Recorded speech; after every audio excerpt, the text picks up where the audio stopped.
All right, today was the proverbial calm before the storm. We got the widely anticipated CPI report coming out tomorrow morning before the market opens. We have earnings season coming out. Basically starting right after. So this is going to be a pretty interesting time for the markets, and as well as considering that we are historically oversold right now in the market. So I'm going to talk to you and show you why I say that, how significant that is, and then like how bullish we expect to be. And how quickly we'll be bullish, with the CPI tomorrow, and pretty much 9 out of 10 CPI reports or something like that have been bearish for markets this year. So will this be more like the one or like the other 8 or 9 or however many it is?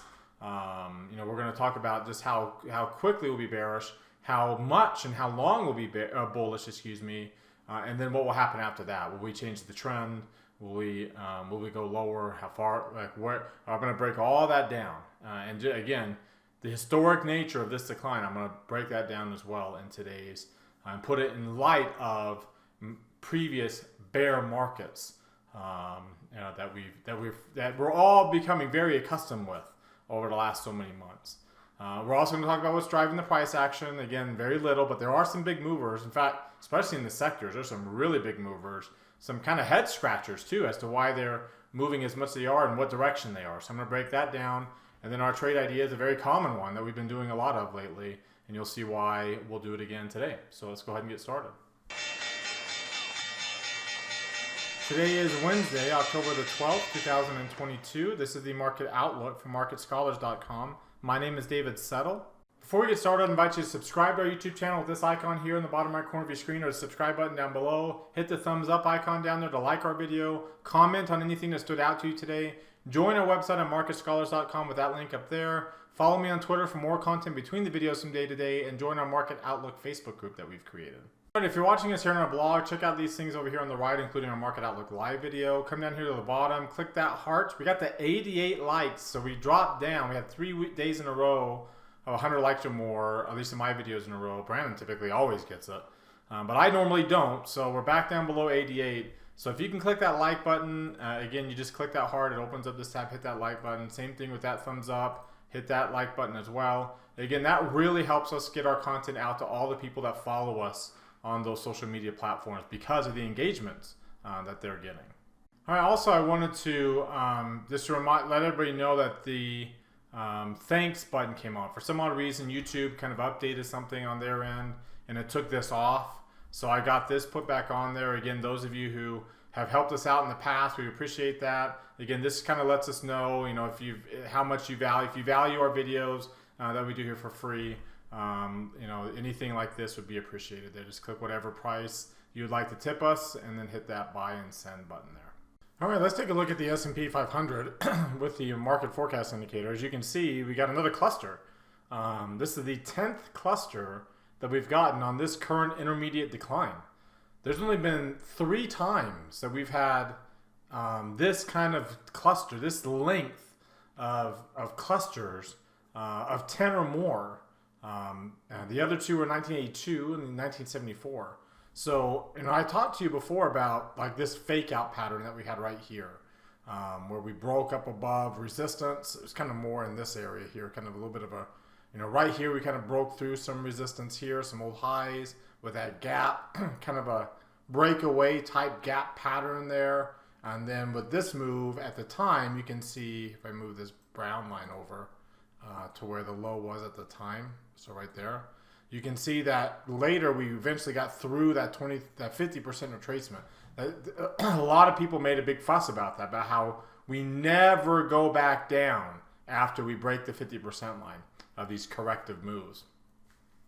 So, that was a big deal. And we talked about how, remember the unbalanced volume was very light. So we were very skeptical of the move. And we talked about the idea of a fake out patterns. And fake out patterns are more bearish than real resistance breakouts are, or real just resistance holding.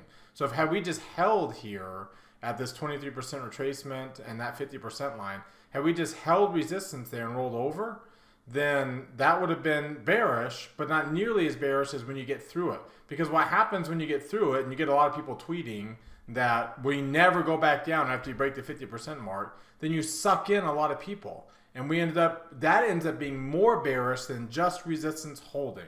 And to the point where, in this particular case, we ended up producing a 10 oversold clusters in the same run.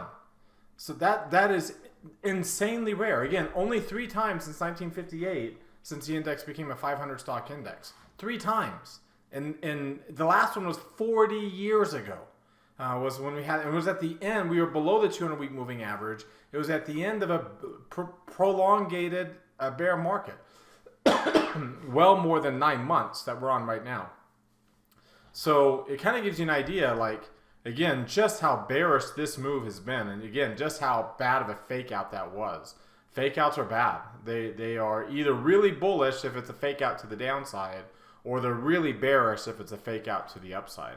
In this case, obviously, it suckered in a lot of bulls thinking that we were done. In fact, I had people saying, hey, why do you still have that bull tag or that bear tag on your market forecast tweets and on the email, like when we were over here? Like, why do you still have that?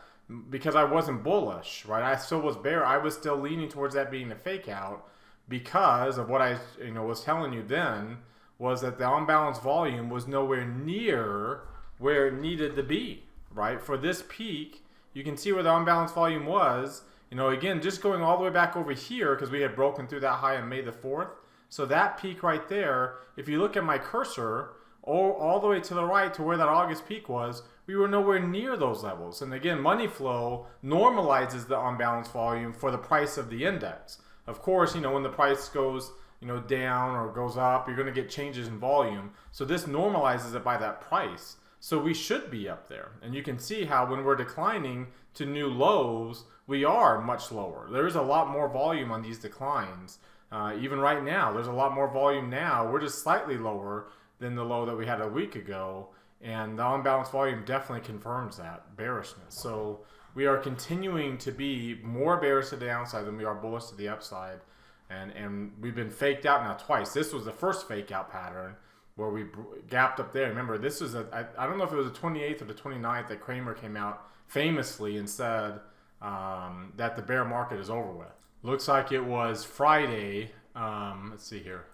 Looks like it was Friday the 25th. So Friday the 25th, he came out and said, so it was actually right here, that the bear market was over. And a lot of people kind of followed him to the point where on Monday we rallied, and then on Tuesday we gapped up.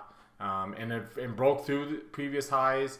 And then again, that was a massive fake out. And we ended up getting 5 clusters on that intermediate run. And then this fake out was even more pernicious.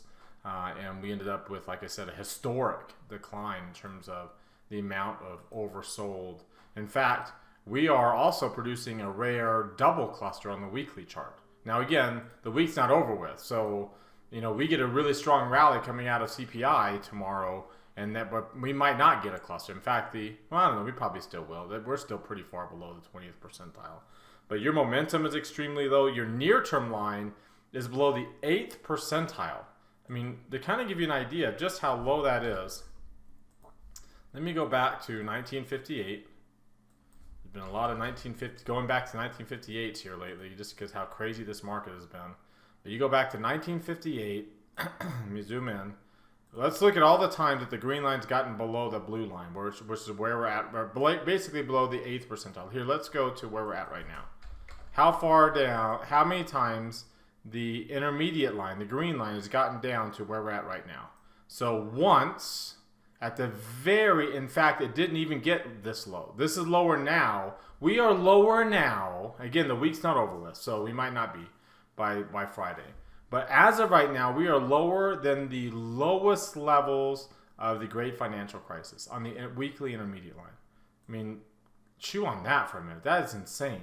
We were also this low. In fact, we were right at 7.09. So we were right at the same level here at the beginning of March 2001, at the beginning of that bear market. Right? This was when we had this was actually the correction, the failed correction bounce. But during the correction phase of the 2003, we got this bearish. We got 3 clusters in a row there. So very similar. Again, you can see we had the correction bounce. So this would actually be the move after the correction. The one that we're currently having right now. And again, going back all the way, you can see there's 81 and 82. We got close. We got to 8.6 during the correction phase of that bear market with a cluster. Didn't quite make it. There's 77, 78, kind of a quasi bear market there, but very weak, not really much of one. In 1974, when things were really just week after, the washout phase of that bear market, the intermediate line got lower than where we're at right now. And you can see here during the 69.70 bear market, at the very end, we came close, not quite 7.61. Again, we're at 7.09 right now. Yeah, 7.09. So we didn't quite get all the way down there. And then again, you can see right here during 66, during this really deep correction, we got the 7.37. So needless to say, this is extremely low for the weekly. Now we'll see what we end up by the end of the week. We might end up around 7.3 something, or if we really come off strong off the CPI report, since we're pretty much going pretty weak going into it.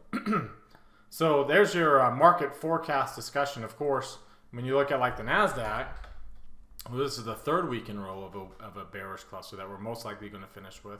Its intermediate line is pretty close to being at extreme levels. So bearish. The Russell 2000, however, is not nearly as bearish. There is no cluster on it. On one hand. On the other hand, if you look at like the SPX, market sentiment line is just barely crossing into bearish territory on the markets. That's bear market. That doesn't happen during corrections. You go back to all the corrections here. COVID was a correction. Market sentiment line stayed in bullish territory. Fourth quarter 2018 correction. Market sentiment line dipped its toe below 60. Didn't even come close to 40. 15 and 16, it dipped its toe below 60. Didn't come close to 40. Sorry, I got this frog in my throat. 2011 right here, the credit crisis. Market sentiment came close to 40 or 60, didn't fall below it, didn't even come close to 40. Bear market, we dipped below 40, right during the same stage that we're in right now, the move to and through the 200-week moving average. The same stage that we're at now is the same time that we crossed below, the market sentiment line crossed below. Go back out to other famous corrections. Go back out to other famous corrections. So there's that bear market. So no correction during those 4 years. We dropped here in 2001 during the correction phase of that bear market. This was the move to and through here in June, July. So during the correction phase, we dropped below 40. Actually, no, excuse me. It was during the bounce up higher and then the move to and through that we got below 40 on that. It dipped its toe below in 94. It dipped its toe, let's see, 98 during the long-term capital management. It did not. 94, it came pretty close right there. But it got below 50, but did not get into bearish territory. That's when the Fed was raising rates as fast as they are right now, but over 12 months instead of over 9. There's 90, quasi-recession that cost an election for the incumbent party. The market sentiment line did not get below 40. Got close, got below 50. Here's your 87. We dropped so far that eventually we did drop below 40 almost 6 months later. We bottomed out in October. By July of the next year, so 9 months later, was finally when the market sentiment line dipped. So it was hardly like a bear market there. It was just we dropped so far down and spent so long coming back up, unlike the COVID response where we came back up pretty quick. 84, market sentiment line avoided. 81, 82, bear market. We dipped into bearish territory there. 69 or 77, 78, bear market. We dipped into bearish territory there. 73, 74, famous bear market. We dipped all the way into the reversal zone there. 69, 70, bear market. We dipped a little bit into the reversal zone there, easily in bear market territory. So, needless to say, the weekly market sentiment line does not dip into bearish territory during corrections, even COVID. It does, however, dip into bearish territory during bear market. So another sign that we are just starting.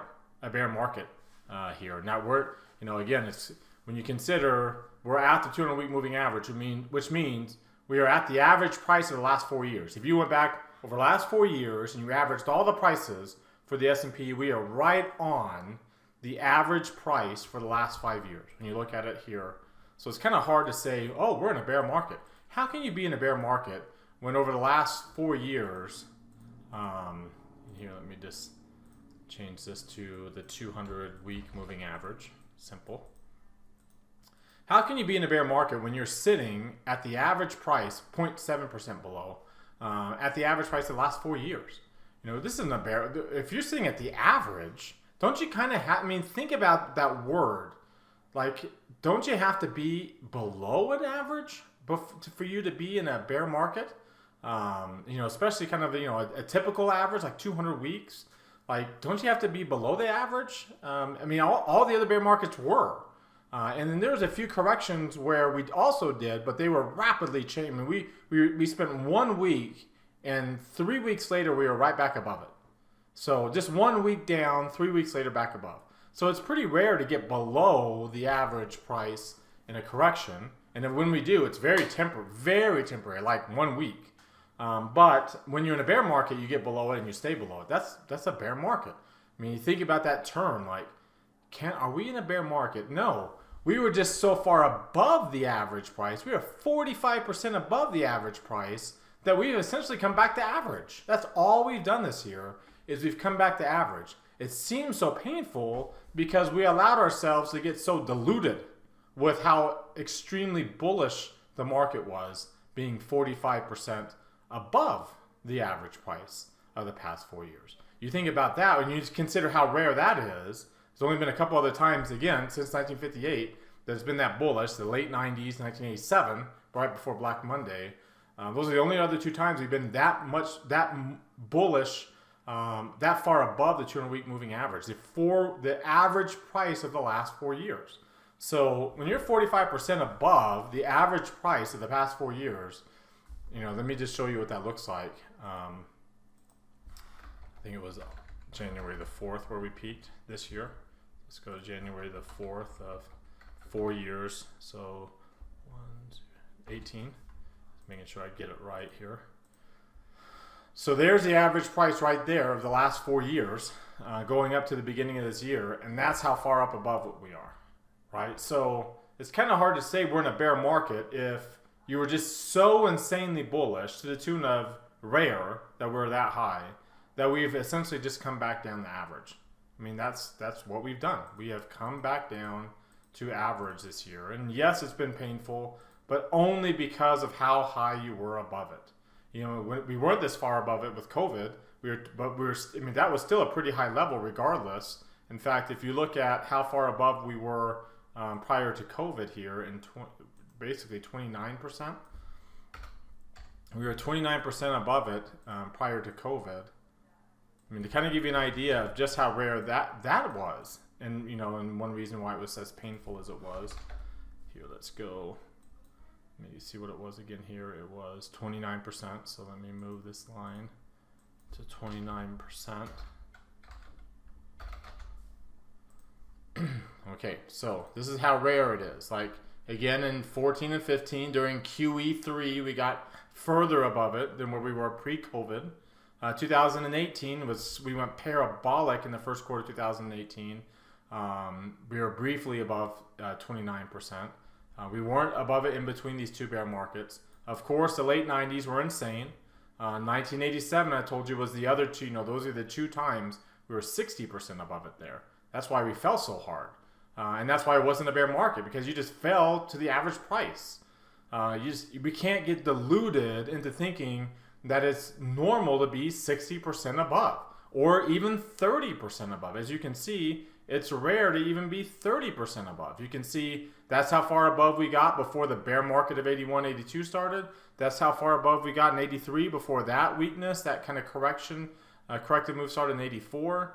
And then even in 73, 74, even any time before that, we were never 30%. So it's a recent phenomenon. It's not a common phenomenon. And it's not a normal, healthy phenomenon. And it typically leads to a drastic move to get back to or back closer to the average price where, the market spends the vast majority of its time. Whether it's, I don't know what the linear regression would be here or the standard deviation, but I would venture to guess it's probably going to be right around, like 15% is probably where it's, where the linear, like the best fit trend line would be here, the median price, and again, to be 45% above is too high. So we just corrected. We just basically corrected to get back down to this level. All right.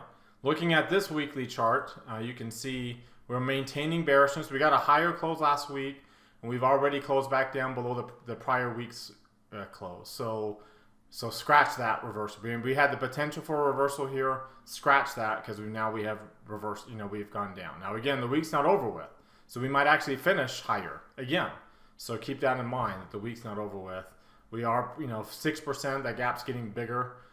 Again, to kind of give you an idea of how big that gap gets during a bear market, 6% is nothing, right? We got all the way down to 20% in other bear markets. So let's take a look at some of the other charts. Let's look at the 3 green arrow charts. We have 3 red arrows again today, 3 red arrows there, but only on the Qs and the S&P. We don't have it on the Russell or the Dow. It's a little bit more bullish there. When you look at this chart again, like this blue line is where this blue horizontal line is where the orange line is. It's very, as we look back in our class today, it's very rare for the blue line to cross below the orange line. So the blue line is the gap between these two lines, the 8 and 17 exponential moving average. The orange line is a 9-day simple average of the blue line. So it's very rare for the MACD, the blue line, to cross below its average, the orange line, when the orange line is this low. So more than likely, we're going to bounce off of this, and we're going to get a short-term move back up towards this 23% line, and probably the best case scenario best case scenario for the markets, if you're bullish, up to about that 385 area. Now that things have, now that we continue to move this down a little bit as we move down, there is unbelievably significant resistance at all these. You got the 23% retracement of the long-term move. Sitting right on top of the 38% retracement of the current intermediate decline. That's a historic move in and of itself, as we saw. So that's plus you got these two long-term Fibonacci levels that it took, and we faked out before once, and we had a good bullish rally. This time we're not faking out, so we're more likely going to hold that breakdown there. Let's look at some of these other oscillators. Let's look at the DMI. Still above 30, so easily above 25, but we are getting lower highs and a higher low on the positive indicator. So again, more than likely we're bottoming out here in the very short term. My expectation is I think the intermediate line is going to run up as we approach 380 to 385. I think the intermediate line is going to run up. I don't think it's going to get above 60 though. I think it's going to do something like it did here, like it did here, like it did here, like it did here, where we maybe get above 40. I don't even think that's the case because we've been so bearish with all these clusters, and we stayed below 10 for so long. We'll probably at least get above 20 and get close to 40, get close to its market sentiment line, but then roll over and continue one last leg to the down. We'll probably get green shading because we'll be above 20, but then we'll have one more leg lower, similar to this, where we probably make our way down towards the pre-COVID high, which is about 3370-ish, or 3200, which would be a worst case scenario, before this intermediate leg. So we've got 10 so far. The record is 13. We might actually hit that 13 record before this intermediate decline is done, because I don't think this intermediate decline is done. I do think we'll get a short-term rally where we'll get some green shading. We will approach the moving average again, but I don't think we'll get through it, at least through it enough to change the trend, to get the intermediate line up above 60. Then once we hit the 3370, the pre-COVID high, or 3200, then I think we'll get that intermediate rally above 60. That marks the beginning of the bear market, right? You typically get 3 bullish intermediate rallies by the time a bear market starts. You get the failed pullback bounce, the pullback, the failed pullback bounce, the correction, the failed correction bounce, the move to and through the 200-day moving average, 200-week moving average, and then the return move back up to the 200-week moving average, where it fails to get back above it significantly and stay there, and then the bear market starts when you fail at the 200 week. So you try to get back above the average price of the last 4 years, and it fails, and then that's when the bear market starts. Like the last 2 bear markets from that point lost about 30-40%. In the 30s, close to 40% from that point to the downside. So it kind of gives you an idea. I think the more likely scenario for us is that we're going to approach that COVID low point again, if we are indeed in a bear market that will last us through the end of next year. So with let's look at some of the other oscillators. You look at the stochastic is one that we've been looking at here. We are still in the lowest. We're still extremely low relative to the 4-week average. The average is so extremely low. It's so rare for that to be down there. That's why, again, I think we're going to be bullish coming out of this CPI in the very short term, especially if we tank on the headline. I wouldn't be surprised if we get a big long lower shadow tomorrow. But the bullish rally will not be an intermediate rally. I don't think it will. I think it will just be a short-term rally, and we'll get one leg lower, last leg lower on this current intermediate decline. If you look at the Ichimoku cloud, way below the cloud, very strong bearish trend. So the rate of change here, which is the difference between the red line and the price, that's because the red line is our current close. And obviously, the close 26 days ago is up here. That's where it's plotted, is 26 days ago. So you kind of get an idea. That's a pretty wide gap. So it's kind of, again, another sign that we're pretty bearish in the short term. So this gap over the next few weeks, this gap is going to get closer to zero. So the rate of change, this basically measures this chart. Like that Ichimoku cloud chart, that red line is the rate of change. It's this rate of change right here. So when you look at that, see it's going to probably move up to zero, like it's done multiple times this year, but then fail. So that's what I think it's going to do. I think it's going to, I think we're going to move up to zero, mainly because we'll move up a little bit and this price is going to drop. So we'll probably get it right around in this area where you'll get really close to breaking through, and then we'll make that last leg lower. So it might be a couple weeks of a good near-term rally, but again, not enough of one because we're so bearish in the intermediate line. It's going to be really hard to get it out of that bearish territory. And if it does get out of bearish territory, it's going to be really hard to get into bullish territory. I mean, you're going to have to get above this cloud, and that's not going to be easy at all. Let's look at the RSI and the CCI, and you can see they're in bearish levels, but not significant, not too extreme. In fact, you're kind of getting some higher lows. Again, another sign where we're going to be bullish in the short term. Again, especially if you see a big drop. Again, if we get a big drop on the headline tomorrow morning, especially if it's in the futures, then expect there's going to be a pretty decent opportunity to buy in the very short term coming off of that drop. Just kind of wait to see if we do get a gap to the downside, because remember CPI comes out before the market opens. If we get a gap to the downside, if it's already filling, if it's already rising into the open, good. But if it's dropping into the open, then wait for it to start to fill the gap before you really get bullish again. So let that hammer form. If we get a hammer, if we close at the low point, then it might be a day or two before we get the really strong rally back up. Again, it's we're so oversold in the short term that's kind of my expectation again, just in the short term. I know that people like to listen to me and think that if I say I'm bearish, that we're going to drop to zero, and if I say I'm bullish, then that means we're going to get that Tom Lee rally. That's not the case. I'm very bullish in the short term. Enough, again, when you're looking at it on this chart, enough to get the blue line up into bullish territory, but not enough to get the green line up into bullish territory. I think we'll get the green line up here towards 40, maybe 50, and then we'll make one last leg lower. I expect, and I could be wrong, of course, but that's my expectation there. Let's take a look at the VIX. The VIX is not spiking. Again, another reason why I think we have one last leg lower. It is above 100%, so another 2-day streak above 100%, which is pretty rare. But again, we got 2 of these open above 105, close below 100. That kind of sets a peak for volatility. So it's going to be hard to get above this high point on the volatility index. So I expect that we'll get lower. If you look at the VVIX, we're kind of forming a lower high here too. And again, short term, we'll get a drop in volatility is what I'm looking for. You can see the 4-week range. We did not get a new lower low. If you look at the Arun indicator, what that means is, we're off of that high. So I'm expecting that the red line will, we might get a new lower low tomorrow, which will start a new 6-day window. And what's going to happen is that green line is going to bounce up because, the high is going to drop now. The high, it's not going to drop up very far, but it's going to jump up enough because the high is going to drop from here, not tomorrow, but after that to here. So it's going to jump up to about 4 days. Once this gets to day 1 of the 4-week period, then the green line will drop back to 0. That's when we have a chance to either move or fail and make the new leg lower. So probably by the end of next week, beginning of the week after is when we might get that happening for us.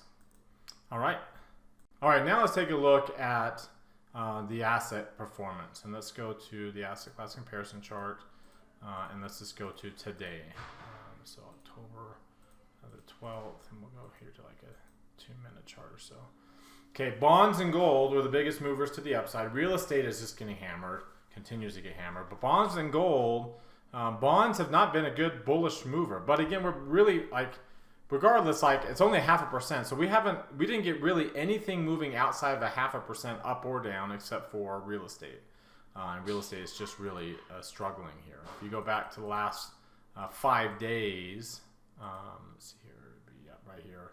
So here's our last 5 days. You can see the dollar has been really strong for this past week. Commodities have been holding up. They're down off their highs, but they've been the week highs. But look at the Qs in real estate. I mean, stocks have just not been doing very well, and a lot of it's the strength in the greenback. You can see bonds are down too, but at least they're outpacing equities. They're not outpacing commodities, however. If you look at the dollar, which has been a big driver of this recent weakness, I don't see it getting up to that higher high.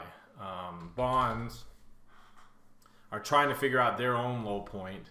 They're so bearish here. When you look at its market forecast for bonds, you can see we've got on this current bearish run, we've gotten 1, 2, 3, 4, 5, 6, 7. Now, granted, on this bearish run, which lasted quite a while, right? The intermediate, we didn't get this intermediate, so we went from December 21 eventually to July. So that was a good 7 months, 8 months or so. We got lots of clusters. 1, 2, 3, 4, 5, 6, 7, 8, 9, 10, 11, 12, 13, 14, 15, 16, 17, 18, 19, 20, 21 clusters before we finally bottomed out. So this isn't, quite the same. But you can see, this was in stages of, there was a few intermediate rallies that came close to new runs, just didn't quite get there. So this is the kind of first stage before we got a new bear tag. Over here on this stage, we got 1, 2, 3, 4, 5, 6, 7, 8 before we had a brief pause. So I think that's the kind of stage that we're heading in. We've gotten 5 out of 6 weeks of clusters here. We got 5 out of 7 weeks there, and then kind of set the low point for a little bit of time. So I think in here we got 4 out of 6, and that set the low point for a little bit of time. So I think we're at the point where we're kind of setting a low point, especially considering we're much lower low. But here we're actually a lot closer to the 30-week average than we were back in May. So big time divergence setting up on bonds. I think bonds are going to have a run. The question is whether stocks will end up going up with them, or which I don't think that will be the case, or whether stocks will start coming back down, which will continue lower. And bonds rally will be a sign of risk aversion, which I do think, again, considering how high yields are, bonds are going to be a very attractive alternative. That hasn't been the case for many, many years, for bonds to be an attractive alternative to equities.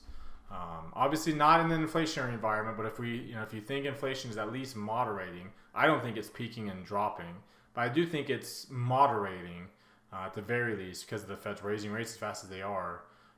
That will at least keep bonds from being such a bad investment, because bonds are a very, very bad investment in an inflationary environment. That's why bonds and stocks tend to go down together in an inflationary environment, whereas bonds and stocks go in opposite directions in a not inflationary environment, where bonds are a good investment in a more disinflationary environment. All right, let's take a look at how the sectors moved here. I'm kind of quickly going through this segment since we spend a lot of time on the last segment. And let's just go, again, just looking at today and see how things perform today. Again, very small range because not a lot going on ahead of the CPI tomorrow. Utilities down 3%. Utilities are just, they do not like these higher rates. They're very interest rate sensitive. Real estate also interest rate sensitive, so that's not surprising. Industrials and materials are down. That's very economic growth sensitive. So the fact that they're kind of down a little bit says something. Energy, staples. Energy's been a safe haven this year with rising commodities. And you can see consumer stocks pretty flat, but at least up, outpacing. Let's go back to the last week. So for the last week here. So you can see staples and energy have been your better performers. Industrials and healthcare have held up okay, still down 3.5% to 4%. The market's down 5.5%, and utilities. These are not your typical hand-in-hand sectors, utilities and technology. But when you were just in a very high interest rate environment, relatively speaking, to where we've been in the past. It's just really hammering these two sectors down here, which are very interest rate sensitive. 12% down in 3 months compared to 10% for technology, 13% for communication services. We know how bad that sector's been, but 12% for utilities, outpacing a decline in technologies when everything is got, except for energy, everything is dark pink shading in a red line. And then real estate's down 17%, outpacing everybody. Again, that just goes to show just how, that the market is convinced that interest rates will not, if they're not going to continue higher, they'll at least stay high for quite a while. And that puts a lot of pressure on these interest rate sensitive sectors, despite their safe haven nature. All right, now let's take a look at our trade idea of the day. And I've got UNH pulled up here. Speaking of healthcare, you can see UNH has been on a pretty bearish decline itself, but not really. Like, it's not even close to its June lows. And it's just been kind of gradually moving lower. You can see even on this crossover here on this weekly chart, we're not even in a death cross environment. The 50-week is the 10-week, is still almost 3% above the 40-week exponential moving average.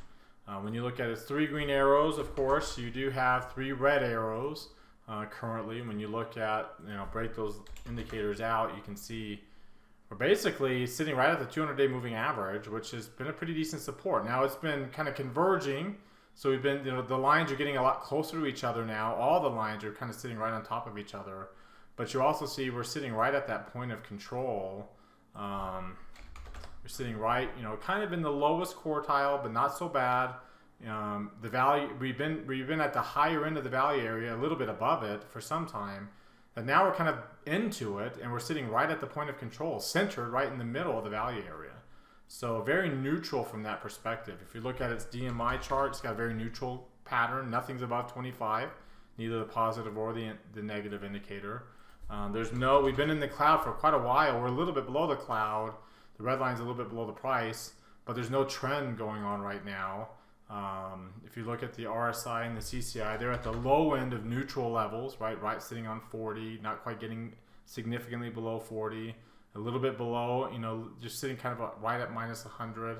So what I decided to do was to do an iron condor spread. I know it has earnings coming up at October expiration, So I sold the 470 at the 20 delta, sold the 540 at the 20 delta. This was a little bit lower when I sold it initially.